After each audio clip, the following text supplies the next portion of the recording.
Hey, everybody. We've made it to the holiday season. And as always, we're trying to bring you some of the coolest gift ideas for you and your family. Things that are actually going to get you better while having fun and things you can use anytime, anywhere. And as you know, our title sponsor, NHL Sense Arena, has just released NHL Sense Arena 26, the new season. It's here, and it's the most complete off-ice training system ever built. Again, players and goalies can train with real NHL players now inside the app. Jumping into 3v3 full season games, you can build your own team rosters, collect player profiles.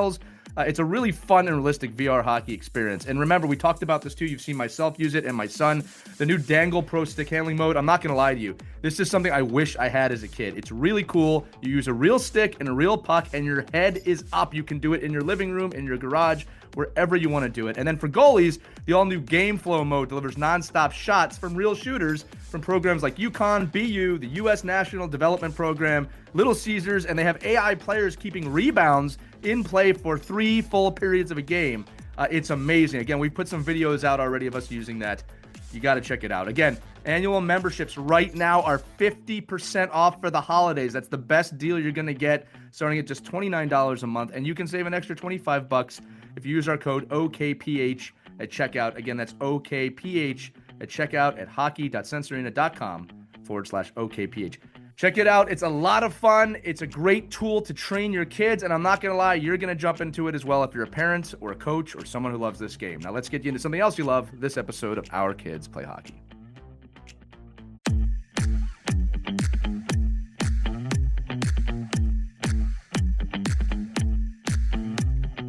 Hello, hockey skaters and goalies around the world. Welcome back to another edition of the Ride to the Rink. We have a fantastic guest here with us today, Satoshi Takano. And he, like, kids, listen, he's worked with pros. He has been working with a lot of players at every age group on their cognitive development. He is well known in hockey as someone who can help you become a better hockey player. Now, I wish I could come here today and say we've got one topic like we normally do, but me, Christie, and Mike have so many questions. I'm just going to go around the horn here. Each one of us has time to ask one question of Satoshi. And kids, really listen up. This is information that can really help you. We always talk about those of you that listen to this show really, really care. We believe that. So this one really is for you. But Christy, take it away, because I know we've got a few questions in a few minutes. Satoshi, thank you for joining us on this Pleasure. episode of Ride to the Rink. Our kids listening, of course, they all want to get better at the game. Chase the puck and score, defend the net. But there's another piece of the puzzle of becoming a good hockey player, and that's becoming a better thinker. Explain that to the kids. What does that mean? Yeah, so it's ability to really gather information, first of all, right? And then process that information and then ultimately make a decision. So we call it SPDM, see, process, decide, and move. And I like the fact that this is titled the Road to the Rink. The Ride to the Rink, yeah. Ride to the That's Rink, right. right? Yeah. So if you, as parents, we all kind of remember when we're going to a rink or a sporting event, we were in the car and we didn't have a phone, right? So what did we do to kill time? Right. We looked at cars passing by. We looked at the signs of those, the stops or the license plates, right? So sometimes just putting your phone down and letting the kids go, okay, let's count how many red cars we pass by, right? How many Ontario plates do you see? What did that Ontario plate say? Whatever, right? So something that allows them to watch. And I remember doing that all the way, from Toronto to Windsor for 4 hours, and just looking at how many Ferraris can we see.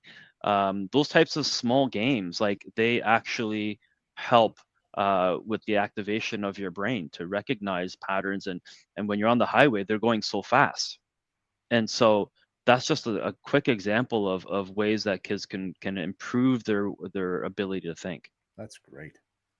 Yeah, I mean, I think in that same idea, Satoshi, you come home from school, and I'm a player, and I'm talking to one of my athletes, and I think one of the things you talked about a lot of the athletes that you see that go on to have success have this like burning desire and passion to get better, whether somebody's telling them to go get better or they just want to find a way. So I want to find a way if I'm an athlete, right? What can I do that's simple, that's easy, that's effective, that I could find, right in my driveway, right in my backyard, right in the garage? Yeah. So the one thing that I always promote to people is the Switched On app. So Switched On is an app that we also own as well. It really emphasizes the ability to create those stimulus that you would need. So for example, like in the space that we're in right now, we would put it in the far back corner, and if they see something, blink red or green or yellow or have numbers or whatever, then you got to do something here on this side of the room. So you could do that in your garage, you could do that in your basement. You can synchronize it with multiple devices as well, so you're forced to look in different directions. So that's something that you could do with your tablet, with your phone. It's compatible for Apple and Android as well. So I would certainly start with that, and then incorporate some of the drills that you would have been doing without it. And so whether it be stick handling and you're just kind of scanning around, and then you kind of shift and then you shoot. Those are simple things that you could do, and any team could do it as a pregame warm-up as well. Yeah, awesome. Satoshi, my question for you, for the kids, is we talk all the time about the importance of what you do without the puck. And you said in our big episode this week that 95 to 98% of the game, you don't have the puck on your stick. So that's a pretty broad spectrum of understanding. For the kid listening, it goes, okay, coach, I hear you. I got to figure out what to do without the puck. What is a first step? What is a first action they can take independently to start working on that side of the game? Because it is as important as you said. Yeah, I think the first step is to understand if that's even true, right? Because a lot of players don't believe that. They believe that they have the puck on their stick for 5 minutes a game. Right. And that is not true at all. If you had the puck on your stick that long, you would be in the NHL for sure. So that's the first step, is awareness that the 95 to 98% of the time you don't have it is true. Second thing, once you kind of pass that gate, is to then go, okay, what are the NHL players doing when they don't have it? So whether it be in and I would also always start in the defensive zone first, right? Thank you for to saying see that. what the wingers are doing, what the other weak side D is doing, besides just covering the zone, right? Where in the zone are they covering, so that they could get themselves into the right situation when the puck is coming to them. I would say in addition to that, the ability to pre-scan before you even touch the puck is critical. There's not enough kids that do that today, and that can be a huge factor as to your success, or potentially even getting injured because you didn't pre-scan to see where the defenseman is that might be pinching in, especially if you're a winger. So the ability to kind of just build those habits is very, very key. We don't cross the road without looking both sides, right? Like, I mean, Right. even in life. So why in hockey don't they do that, right? So I love it. That's something that's important. Well, Satoshi, I think that's a great building block for the kids. And kids, like I'll say this to you too, that I know not every coach that you have in youth hockey may see that. I know not every parent may see that.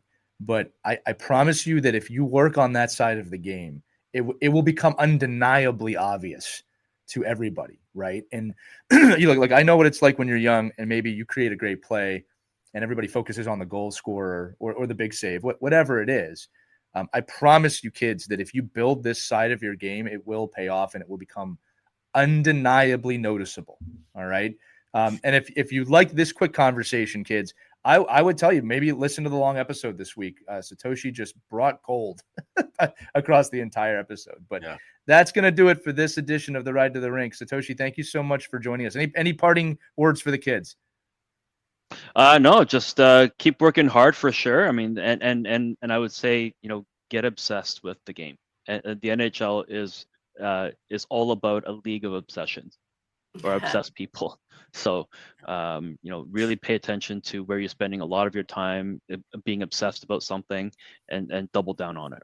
And whether that be hockey or something else, whatever the case may be, but we'd love to see the hockey side more, and it's okay to make mistakes. And so, make as many as you can, and pick yourself up and go, okay, how do I fix this? Who can help me fix some of these problems? So it's just that awareness and education. I think that's very, very important. You heard it from one of the best kids. For Satoshi Takano, for Mike Benelli, for Christie Gasher Burns, I'm Lee Elias. Kids, remember, wherever you're at on your hockey journey, we believe in you. You should too. We'll see you on the next ride to the rink. Take care, everybody.